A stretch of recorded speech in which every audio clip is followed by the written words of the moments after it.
பொதுவா எந்த மாதிரி ஒரு ஆணோட ஜாதகத்துல கிரகங்கள் எப்படி அமைஞ்சிருந்தா அல்லது பெண்ணோட ஜாதகத்துல கிரகங்கள் எப்படி அமைஞ்சிருந்தா அவங்கள வாழ்க்கை துணைவர் சந்தேகப்படுவாங்க. எதுக்காக இதை சொல்றேன்னா, சிம்ம ராசி சிம்ம லக்னத்தை சேர்ந்தவங்க வாழ்க்கை துணைவர் சந்தேகப்படுவாங்க. அதுக்காக இந்த விஷயத்திலேயே சொல்ல வேண்டியதா இருக்குது.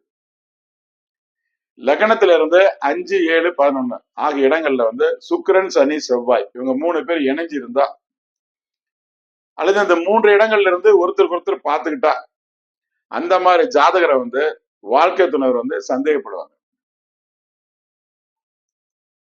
அப்படி இல்ல, அந்த மாதிரி கிரக அமைப்பு இல்லைன்னா அவங்கள சந்தேகப்பட வேண்டியது இல்லையா?